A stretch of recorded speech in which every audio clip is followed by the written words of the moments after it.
नमस्ते, कैसे हैं आप लोग?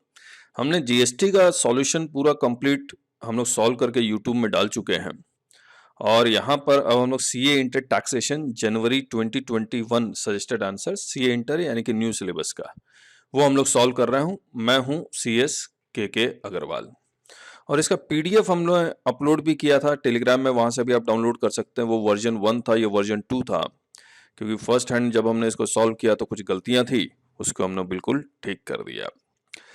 तो अब जरा देखते हैं ये पूरा सॉल्यूशन। आपसे फ्रैंकली कहा जाए तो बहुत ही मुश्किल पेपर था, आसान बिल्कुल नहीं था। तो देखिए, मिस्टर कृष्णा एज 65 ईयर्स, तो सीनियर सिटीजन हो गए, तो आपको स्लैब रेट में इनको बेनिफिट भी मिलेगा स्लैब रेट का, प्लस और कोई बेनिफिट होता है तो वो भी मिलेगा। Furniture manufacturer reported a profit of 5,64,44,700 for the previous year 1920। जैसे ही 5 करोड़ है, 5 करोड़ अगर हो गया है तो इस पे ऑब्वियसली सरचार्ज 37% का लगेगा जब वो टैक्स पेबल हम लोग कैलकुलेट करेंगे।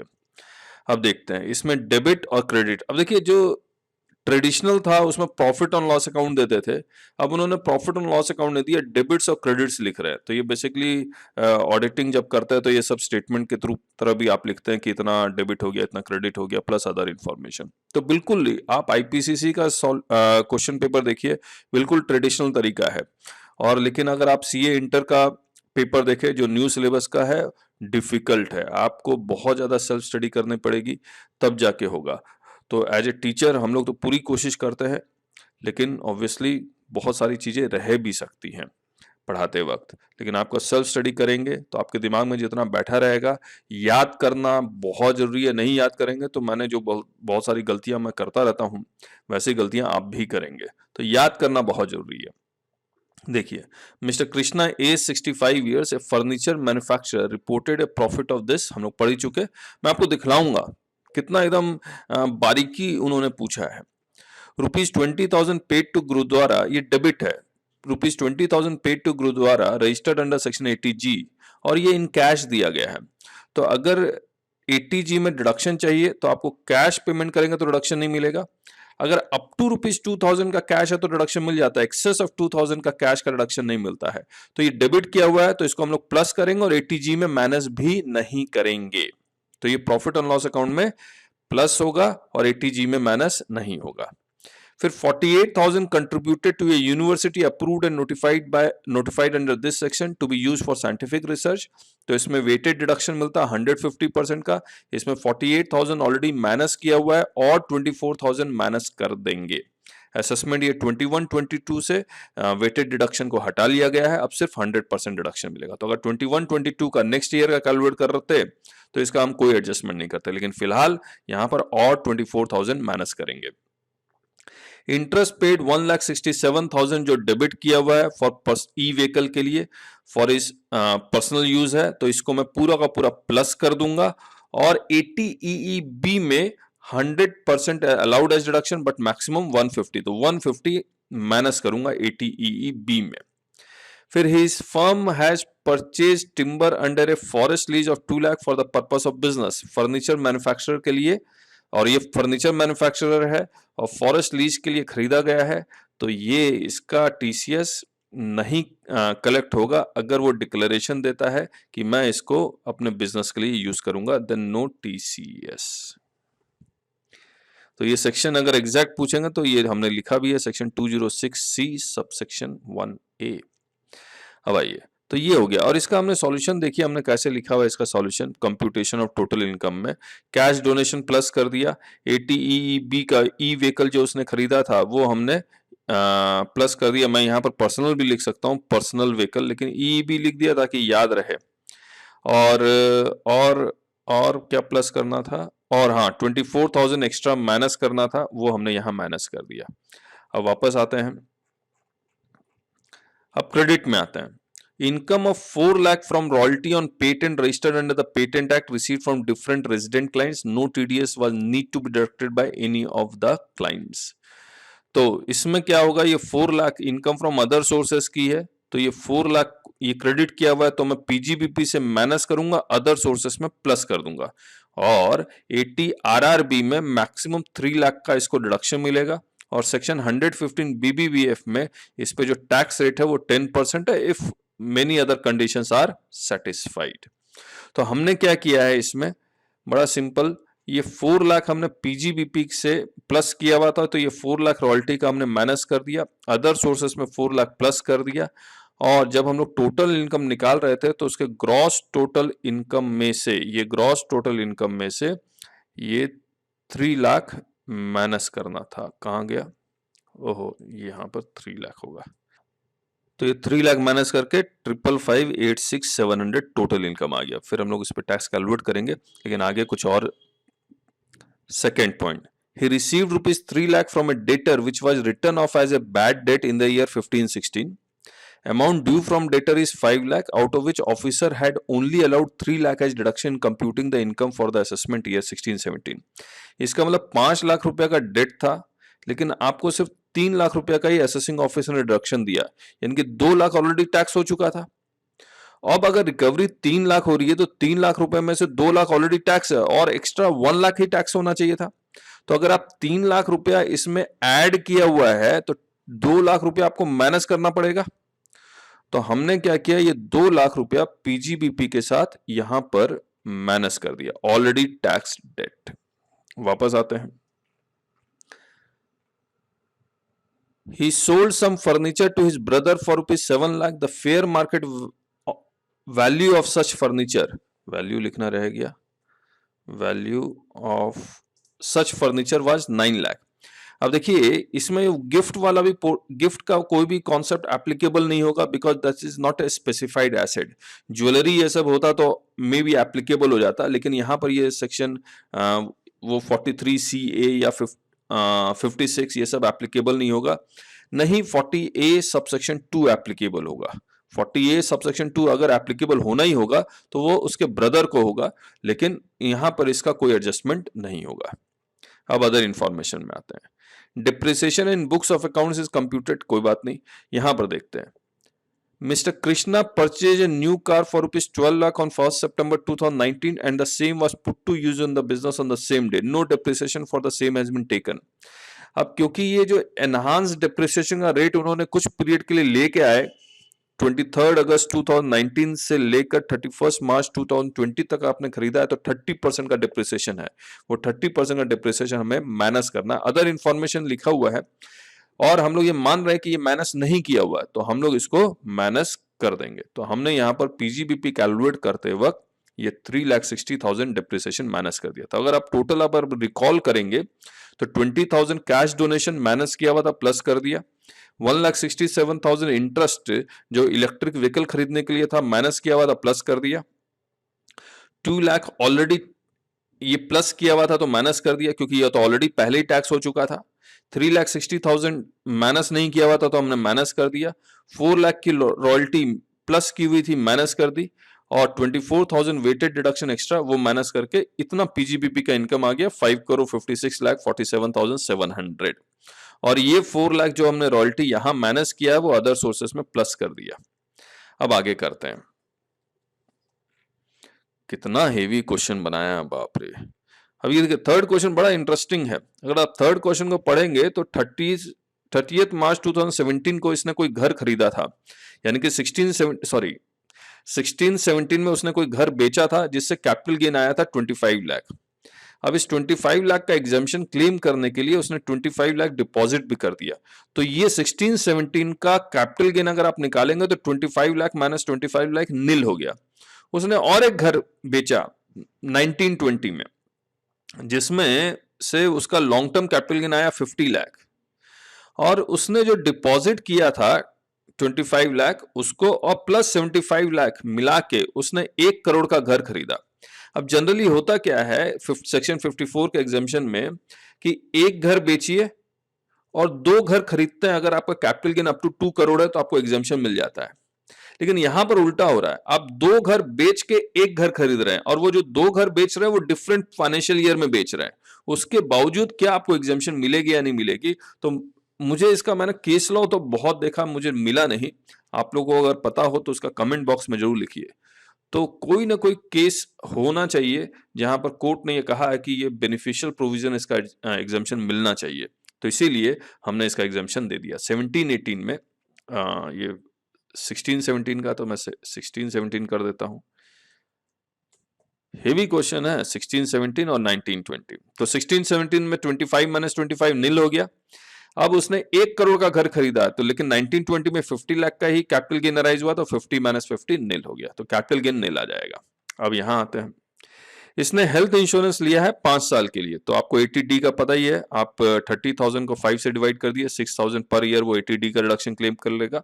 और 8,000 कैश में पेमेंट किया, तो कैश में अगर वो प्रिवेंटिव हेल्थ चेकअप के लिए करता है तो उसका रिडक्शन मैक्सिमम 5,000 मिलेगा, तो 6 + 5 11,000 का 80D का रिडक्शन मिलेगा। अब अगर आप यहां देखेंगे तो इसका टोटल इनकम कैसे निकालेंगे हम लोग, ये पीजीबीपी की इनकम प्लस कैपिटल गेन की इनकम नील और अदर सोर्सेज की income, gross total income 80D 11,000, 80 EEB 150 और 3 लाख 80 RRB, तो 555 यानी कि 5 करोड़ 55 लाख 86,700। और मुझे उम्मीद है हमने टैक्स सही कैलकुलेट किया होगा। जो 1 लाख का 10%, क्योंकि 4 लाख की रॉयल्टी थी और 3 लाख का रिडक्शन मिल गया, तो 1 lakh is the net royalty और उस पर 10% हमने निकाल दिया, तो 10,000 आ गया। अब हमने 1 लाख यहाँ मैं माइनस कर दूंगा, तो जो स्लैब रेट निकालूंगा वो 5 करोड़ 54 लाख 86,700 पे निकालूंगा, तो ये स्लैब रेट से आ गया। 37% में सरचार्ज जोड़ूंगा इस पे, इस अमाउंट पे, टोटल टैक्स पे 164,8600 में, इसमें 10,000 में जोड़ूंगा तो 96 आ जाएगा। फिर इसमें 37% सरचार्ज, फिर टोटल आ गया प्लस फिर 4% हेल्थ एडुकेशन सेस और टोटल टैक्स इतना आ जाएगा। तो ये है, तो जिसका भी एकदम 100% करेक्ट हुआ है, मुबारकबाद, आप ब्राइटेस्ट ऑफ ब्राइट स्टूडेंट है। और ये आसान नहीं था, और सीए इंटर में जो भी हैं ये आसान क्वेश्चंस नहीं आएंगे। अब आगे देखते हैं क्वेश्चन 2, और हमने नवंबर का भी क्वेश्चन सॉल्व किया था, वो भी इसी तरह से सीए इंटर का मुश्किल था, पेपर मुश्किल था टैक्स का। आप जितना ज्यादा सेल्फ स्टडी करेंगे, मैं आपको फिर से बता रहा हूं, you have to do self study. Teacher तो आपको पढ़ा ही रहा है, लेकिन सेल्फ स्टडी बहुत ज्यादा जरूरी है। आपको बेयर एक्ट, ये इनकम टैक्स डिपार्टमेंट की वेबसाइट है, ये फाइनेंस एक्ट 2020 के हिसाब से, हाँ ये तो खैर नेक्स्ट ईयर का है, आप यहाँ से सेलेक्ट कर लेंगे और यहाँ पर आपको कहीं भी है तो आप एकदम एक एक चीज देखिएगा। मान लीजिए मैं 206C देखता हूँ, तो हमने यहाँ पर सर्च में, आपको नजर नहीं आया होगा, मैं आपको दिखलाता हूँ। तो यहाँ हमने सेक्शन नंबर में 206C डाला, यहाँ पर हमने क्लिक किया और ये पूरा का पूरा टैक्स कलेक्टेड एट सोर्स है। जब हम लोग यहाँ 1A में आते हैं, देखिए not withstanding this this this, और वो डिक्लेरेशन देगा, और वो for the purposes of manufacturing, processing और प्रोड्यूसिंग आर्टिकल और थिंग, और for the purpose of generation of power and not for trading purpose. अब देखिए यहाँ लिख भी रहा है नॉट फॉर ट्रेडिंग पर्पस। अगर इसी क्वेश्चन में वो लिख दे, क्या लिख दे कि वो फर्नीचर का ट्रेडर था, तो टीसीएस कटता, और टीसीएस जब कटता तो मैं जो टैक्स पेबल में जितना भी टीसीएस कटता वो मैं माइनस करता, क्योंकि वो क्वेश्चन क्या पूछ रहा है, टैक्स पेबल निकालने के लिए। तो क्योंकि टीसीएस कटा नहीं है, कलेक्ट नहीं हुआ, इसलिए हमने यहां से माइनस नहीं किया। तो इतनी बारीकियां हैं, इतनी बारीकियां। 115 BBF में इन्होंने बहुत सारे कंडीशंस है, उस कंडीशंस का कोई भी एक पार्ट लिख देंगे वो, फिर फंस जाएंगे। अगर मैं 115 BBF देखूं, 115 और खास बात है आपको याद भी तो आना चाहिए, tax on income from patent. अब इतने सारे कंडीशंस दिए हुए हैं, और इसमें एक कंडीशंस देखिए आप, कंडीशंस किस तरह से लिखा हुआ है, where the total income of an eligible asset includes any income by way of royalty in respect of patent developed and registered in India. अब इस क्वेश्चन में देखिए, they have mentioned this condition कि this patent is registered under the Patent Act, और patent act registered in India, patent act को पूरा लिखा नहीं उन्होंने, तो लेकिन हम लोग ये मान के चल रहे हैं this is the patent which is registered in India, तभी तो आप 115 BBF लगाएंगे। और सिर्फ इतने ही कंडीशंस नहीं, और भी बहुत सारे कंडीशंस दिए हुए कि खर्चे का रिडक्शन नहीं मिलेगा तभी 10% फ्लैट लगेगा, और फिर एसएससी ऑप्ट करेगा, where an eligible SSC opt for taxation of income, तभी यहां पर आएगा, वरना नहीं आएगा। But still we have applied, अगर नहीं ऑप्ट करता, मतलब कहने का मतलब you have to be very careful and you have to do self study. ये आपको इनकम टैक्स की जो वेबसाइट है गवर्नमेंट की, वहां से आपको सेल्फ स्टडी करना पड़ेगा, नहीं तो मुश्किल लग रहा है। चलिए आगे देखते हैं। क्वेश्चन नंबर 2, एग्जामिन टीडीएस और टीसीएस इम्प्लीकेशंस, ये सब लिखा हुआ है। अब देखिए, on 1 May 2019 Mr. Brijesh made 3 fixed deposits of 9 months each of 3 lakh each, carrying interest at the rate of 9% with Mumbai branch, Delhi branch, Chandigarh branch of a bank which had adopted CBS corporate banking service करके है। यहाँ पर एक ही जगह, एक ही मतलब आपका पूरे इंडिया में सेम बैंक में कहीं भी खाता हो, पता लग जाएगा कि आपको टोटल इंटरेस्ट हर एक ब्रांच से कितना कितना मिल रहा है। और सीबीएस का सिस्टम में आपको मैं बता दूं, डेली बेसिस पे आपका इंटरेस्ट वो एक्रू होता है, लेकिन वो एक सस्पेंस अकाउंट में वो डालते रहते हैं, लेकिन आपको नहीं दिखलाते, लेकिन वो डेली बेसिस पे। तो उन्होंने एक सर्कुलर निकाला, उस सर्कुलर में ये लिखा हुआ है कि जो डेली बेसिस पे सीबीएस अकाउंट के कारण ये सस्पेंस अकाउंट में डालते हैं, तो उसका आप टीडीएस नहीं काटेंगे। They have come out with the circular. उसी को ध्यान में रखते हुए ये क्वेश्चन बनाया भी गया है। सबसे पहली बात कि तीनों बैंक को मिला, तीनों ब्रांचेस को मिला के आपको कैलकुलेट करना है, क्या वो 40,000 से एक्सीड कर रहा है या नहीं कर रहा। सेक्शन 194A एप्लीकेबल होगा। जब हम लोग टोटल कैलकुलेट करते हैं पूरे एक साल का, तो 27,000 ईच है, और मैं अगर 1 May 2019 को डिपॉजिट किया 9 महीने के लिए, 31 जनवरी 2020 को मैच्योर हो रहा है, तो 9 महीने का इंटरेस्ट आ रहा है ये 60750 विच एक्सीड्स 40,000, तो 10% के हिसाब से ये कट जाएगा, यानी कि 6075 टीडीएस है। अब आइए सेकंड पढ़ते हैं। Mister Marwa as 80 years holds 6.5% gold bonds 1977 of 2 lakh and 7% gold bonds of 1980 of 3 lakh. He received yearly interest these on 28th February 2020. तो ईयरली इंटरेस्ट है, एक साल का पूरा इंटरेस्ट मिलता है। अगर मैं इसको अगर डायरेक्ट कैलकुलेट करूं, 6.5% ऑफ 2 लाख और 7, तो इतना आएगा। उस पर इंटरेस्ट 10% सेक्शन 193 में कट जाएगा। करेक्ट है। अब लेकिन आपके साथ मैं एनालिसिस करता हूं, और देखिएगा एनालिसिस को कैसे हम लोग कर रहे हैं। मैं एक एक सेक्शन अभी आपको दिखलाऊंगा। मैं सबसे पहले देखता हूं 6.5% गोल्ड बॉन्ड। आपको याद होगा सेक्शन 214 में जो कैपिटल एसेट डिफाइन करता है, वो कहता है कि this is not a capital asset. तो मैंने ये सेक्शन 2 खोला हुआ है इनकम टैक्स एक्ट का, और उसके 1(4) में जाऊंगा तो वो लिखता है it is not a capital asset, though it is not important for TDS, but still आपको मैं कुछ दिखलाना चाहता हूं कि गलतियां कैसे होती हैं। Capital asset means but does not include, और इस बट डज नॉट इंक्लूड में आप देखेंगे तो 6.5% गोल्ड बॉन्ड्स 1977 और 7% गोल्ड बॉन्ड 1980। और आज के डेट में मैं प्रैक्टिकली बता रहा हूं, ये एग्जिस्टेंस में नहीं है, ये खत्म हो गया है, सब कुछ रिडीम होके खत्म हो गया। उसके बावजूद वो उन्होंने सीए इंटर में इसका क्वेश्चन पूछा हुआ है। अच्छी बात है, पूछ लिया तो अब क्या कर सकते हैं। अब अगर मैं इसमें टीडीएस में देखूंगा, ध्यान रखिएगा इसमें 6.5% गोल्ड बॉन्ड लिखा हुआ था। अब मैं जब टीडीएस में आता हूं, इसका सेक्शन है 193 टीडीएस में, ध्यान से देखते रहिए। ऑफिशियल वेबसाइट 193, इसमें provided that no tax shall be deducted from any interest payable on 6% gold bond 1977। Half 6.5 नहीं लिखा हुआ, यहाँ पर 6.5 होना चाहिए था, 6.5 नहीं लिखा हुआ है। और 7% gold bond 1980 where the bonds are held by an individual. तो मिस्टर मारवा 80 ईयर्स के इंडिविजुअल है, not being a non resident holder. और यहां लिखा हुआ did not in either case exceeds 10,000 rupees at any time during the period to which the interest rate did not in either case exceeds। तो either case का मैं क्या समझूं कि each का या फिर मिला के। तो वैसे तो each का भी 10,000 से ज्यादा है, मिला के तो 10,000 से ज्यादा ही है। तो चलिए मैं इसको यहां पार्क करता हूं। अब मैं देखता हूं 80 ईयर्स में कहीं उनको कोई बेनिफिट तो नहीं मिल रहा है, तो यहां तो नहीं लिखा हुआ, कहीं और लिखा हो, एक बार पढ़ लेते हैं। तो सेक्शन 193 में कहीं नहीं मिला जहां पर अगर वो 80 ईयर्स का है तो टीडीएस कटेगा या नहीं कटेगा, कुछ नहीं लिखा हुआ। तो मुझे लगता है कि अगर उसको बेनिफिट लेना ही होगा तो या तो 197 में जाके डिक्लेरेशन दे दे, फॉर्म जी या एच है सीनियर सिटीजन का, तो वहां पर उसको बेनिफिट मिल सकता है। खैर वापस आते हैं। Messrs AG Private Limited took a loan of 50 lakh from Haridas. It credited interest of this 194A में, और उसको not liable for audit.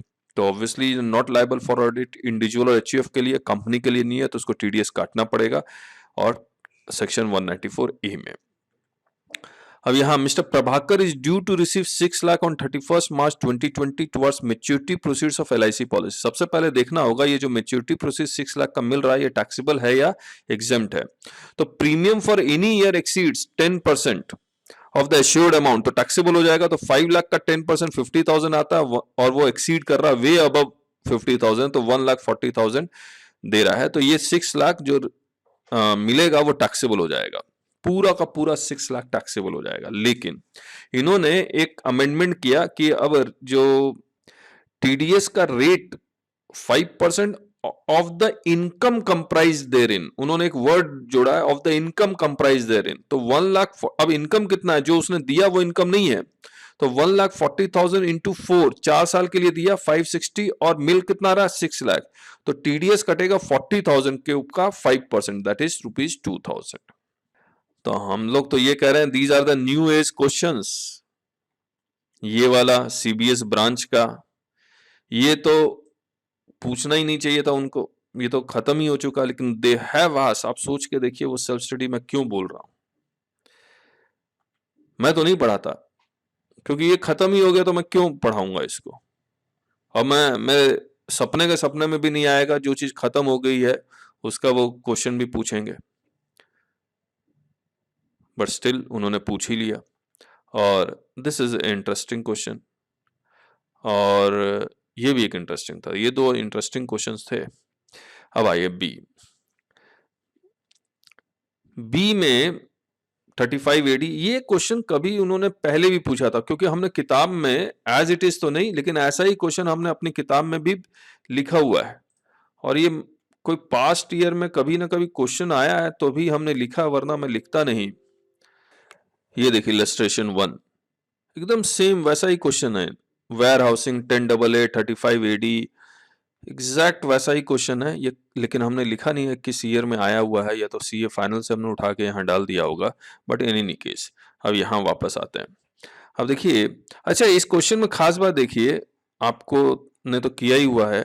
इसने कितने रुपए का खरीदा है ये एसेट, कितने रुपए का, 75 लाख का खरीदा और 75 लाख ही कैपिटलाइज हुआ।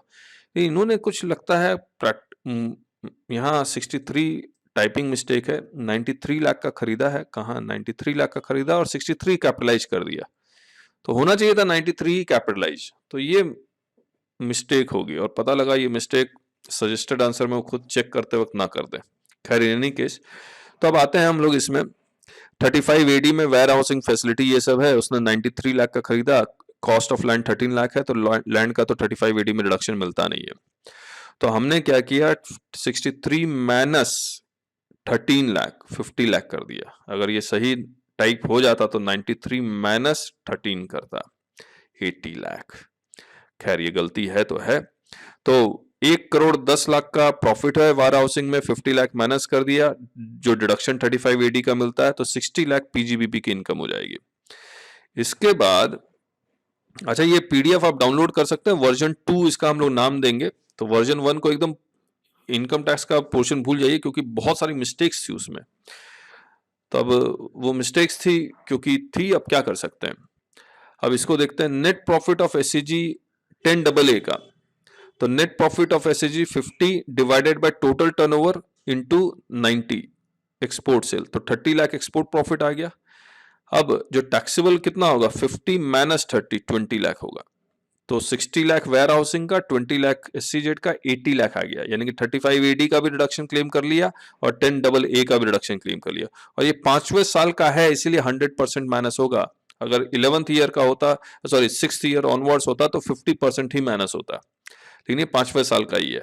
तो 60 + 20 80 लाख, टोटल इनकम आ गया 80 लाख। और 80 लाख पे हमने स्लैब रेट के बेसिस पे टैक्स कैलकुलेट कर लिया, क्योंकि ये इंडिविजुअल है। अब अगर हमें इसका एएमटी निकालना है, एडजस्टेड टोटल इनकम निकालना होगा इसके लिए। अब एडजस्टेड टोटल इनकम निकालने के लिए टोटल इनकम 80 लाख, इसमें हम लोग प्लस 50 लाख कर देंगे जो 35 AD का रिडक्शन क्लेम किया हमने। और जब हमने प्लस किया 50 लाख, तो इसका हम डिप्रिसिएशन माइनस करेंगे 5 लाख। मान के चल रहे हैं ये बिल्डिंग ही है सारा का सारा 10% के हिसाब से। और SCZ का जो 30% का हमने डिडक्शन या एग्जेम्पशन क्लेम किया वो भी प्लस कर दिया, तो ये आ गया 1,55,00,000। तो यहाँ पर अगर मैं लिखना चाहूँ तो मैं लिख देता हूँ ताकि आप लोग रिवाइज करते वक्त, और कोई भी अगर मैंने गलती की है सॉल्व करते वक्त, हो सकता है, ऐसा कोई बड़ी बात नहीं है, I may not make mistake, mistakes are part of the life, we learn from it. और ये सेक्शन 10AA, तो ये 1,55,00,000, इस पे AMT पे 18.5% लगेगा, फिर बाकी surcharge 15% surcharge at the rate of 15%, ये भी लिख देता हूं क्योंकि 1 करोड़ से ज्यादा है। और फिर हेल्थ एंड एजुकेशन सेस जोड़ दिया, तो इन दोनों में जो ज्यादा होगा वही टैक्स देगा। यहाँ 25 लाख आ रहा है, यहाँ 34 लाख आ रहा है, तो 34 लाख इज पेबल, और जो डिफरेंस है उसका आपको क्रेडिट मिल जाएगा, क्रेडिट मिल जाएगा। अब आते हैं question number 3। Again question number 3 is very good, excellent question है। देखिए छोटा सा क्वेश्चन है लेकिन कितना अच्छा है, जरा पढ़ते हैं। Rajesh was employed in Axis Limited, Mumbai. He received salary of 45,000 per month from 1st April to 20th September 2019। अब देखें 20 सितंबर को ही खत्म कर दिया, तब ये निकालते रहिए 5 महीने 20 दिन का। This is the income which accrues और arise in India, उसका रेजिडेंशियल स्टेटस चाहे कुछ भी हो, this income is taxable in India. और वो पहली बार इंडिया छोड़ के जा रहा है दुबई 28 सितंबर 2019 को for the purpose of employment less than 181 days, therefore his residential status is non resident. Now non resident है तो इंडियन इनकम टैक्सेबल होगा, 2,55,000 will be taxable in India. और अगर फॉरेन इनकम है, that foreign income is received in India, तो taxable होगा। तो यहाँ पर monthly salary of rupee equivalent of 90,000 from 1 October to 31 March. अब his salary of October to दिसंबर यानी कि 3 महीने की salary is credited in his Mumbai bank account directly, तो first time receipt is in India, तो ये भी 2,70,000 will be taxable in India, तो इसको भी हमने इंडिया में टैक्सेबल कर देंगे, बाकी नॉट टैक्सेबल होगा। अब इसमें फिर लिखता है, तो हमने इनकम फ्रॉम सैलरी निकालते वक्त 255 प्लस 270 और फिर स्टैंडर्ड एक्शन 40,000 माइनस कर दिया, नेक्स्ट ईयर 50,000 हो जाएगा। अब the cost of his air tickets in Dubai costing was funded by her sister, not taxable. The cost of his initial stay at Dubai costing 40,000 was funded by one of his friend in stay in Delhi. This is also, तो ये gift from relative है तो not taxable, ये 50,000 से exceed नहीं कर रहा तो नॉट टैक्सेबल है। फिर he further received interest of 10,500 on his fixed deposit and 7,500 on his saving account, तो जो सेविंग अकाउंट का उसका 80 TTA का डिडक्शन मिल जाएगा, और ये दोनों ही अदर सोर्सेस में ले आके मैं टैक्स कर दूंगा, तो 10,500 और ये 18,000 आ गया, और 80 TTA का 7,500 का डिडक्शन मिल जाएगा जो हमने यहाँ पर किया भी है। He also paid life insurance premium LIC premiums of 15,000 for self मिलेगा, 10,000 फॉर स्पाउस मिलेगा, 25,000 फॉर डिपेंडेंट मदर इनका नहीं मिलेगा, तो 15 प्लस 10 25,000 ATC का मिल जाएगा।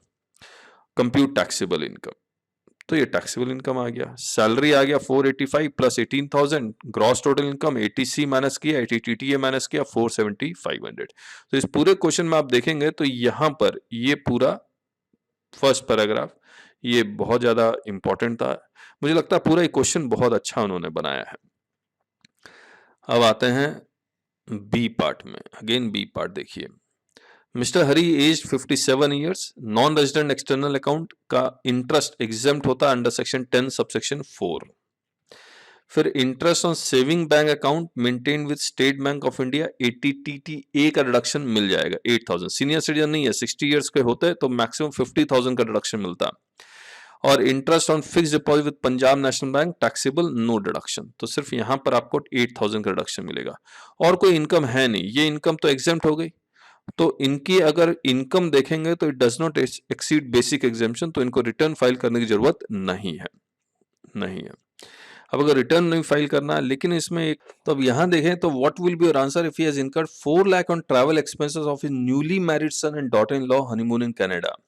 तो अब सेक्शन 139 में इन्होंने एक प्रोवाइजो ऐड किया है विद इफेक्ट फ्रॉम 1 अप्रैल 2020, और यहाँ पर देखिए has incurred expenditure of an amount और aggregate of the amount exceeding 2 lakh rupees for himself और any other person for travel to a foreign country, तो फाइल करना पड़ेगा। 1 लाख रुपया का इलेक्ट्रिसिटी बिल, और फिर 1 करोड़ रुपया या उससे ज़्यादा डिपॉजिट किया आपने किसी बैंक में या कोऑपरेटिव बैंक में, तो रिटर्न फाइल करना कंपलसरी है। तो ये चेंजेस हैं, तो need to file return. See, income deemed to accrue or rise in India to a non-resident by way of interest, royalty and fee for technical services to be taxed in India irrespective of territorial nexus. Territorial nexus का मतलब आपको business connection हो या ना हो, this interest, royalty and fees for technical services are taxable in India on source basis. यानी कि section 9 में अगर सेक्शन 9 सबसेक्शन क्लॉज 567 इसमें whether there is a business connection or not, that income is deemed to accrue or rise in India. तो basically आपको ये territorial nexus में business connection के बारे में बताना है, सोर्स बेसिस पे टैक्सेबिलिटी आ रही है। तो अब क्वेश्चन नंबर 4, वैसे तो हमने यहाँ पर सॉल्व किया हुआ है, लेकिन मैं अभी इसको चेक करूंगा, क्योंकि आप जैसे ही लोग स्टूडेंट लोग सॉल्व करते हैं और बताते हैं, but I need to check. और आपको अगर लगता है कि इसमें कोई गलती है तो आप हमें ज़रूर से बताइए, इसको हम लोग ठीक करेंगे। लेकिन एक बार मैं इसको चेक कर लेता हूँ, फिर हम लोग यूट्यूब में डिस्कस करेंगे। और टेलीग्राम चैनल जरूर से ज्वाइन कीजिए, वहाँ पर ये वर्जन 2 आप डाउनलोड कर सकते हैं। Thank you so much.